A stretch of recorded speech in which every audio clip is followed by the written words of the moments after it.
Hello again. I hope you're enjoying the exploration of Kashmir Shaivism that we're going on together.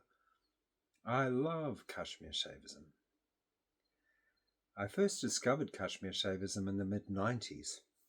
I was living in a meditation ashram at the time, and the meditation ashram would often use different aspects of Kashmir Shaivite philosophy to bring forward their teachings. I loved both the power and the simplicity of the practices, and also found out that they're very detailed practices. That's why I love Kashmir Shaivism so much. It's a detailed map of consciousness. But not only that, it's really practical. We can work with these practices wherever we are.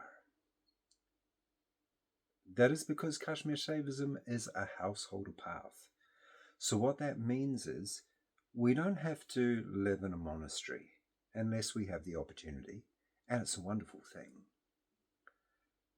But if we have things that we need to do, jobs, family, relationships, then we can still practice yoga wherever we are. And Kashmir Shaivism shows us how to do that. So as you probably know, we've been exploring the Vijnana Bhairava. It's a wonderful text, full of Kashmir Shaivite knowledge and yoga. Now, one thing you might be asking, what's the difference between yoga and tantra? Well, many books have been written about this. Thousands, possibly millions of words. So it's going to be hard to bring it down to the essence in this short video. I guess what I would say is that yoga often is about restraining the senses, or it's about controlling the mind. It's about trying to enter a state of thought-free awareness by restraining the mind, by restraining the senses. Yoga Chitta Vritti Nirodha.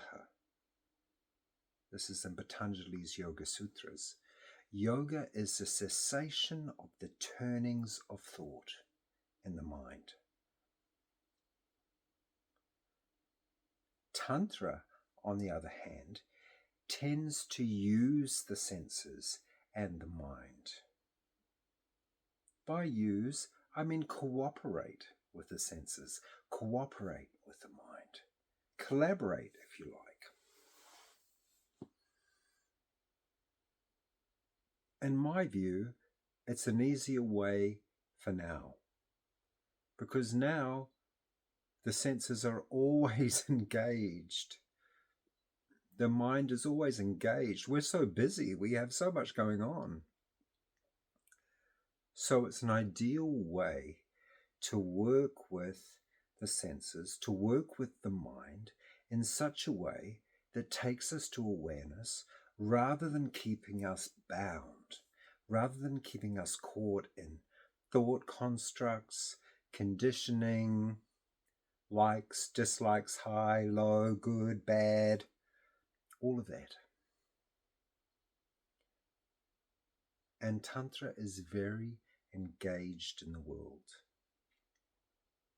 whereas yoga tends to be a bit more nivritti marg. Nivritti marg means to be away from the world, to withdraw from the world.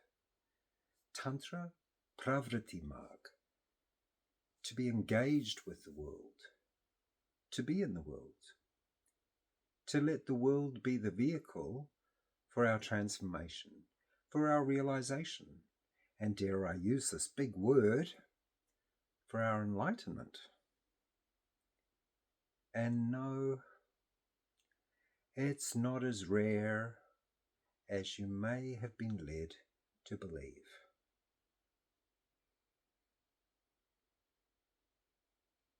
What if it's your natural state?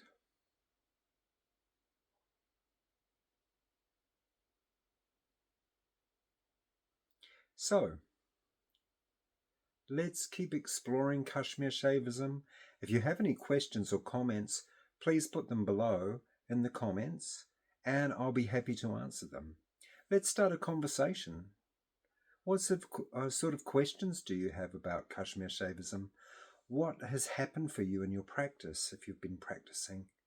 If not, questions about how to start practicing. As you might have noticed, I love talking about this subject. It's one of my favorite subjects. I love to geek out.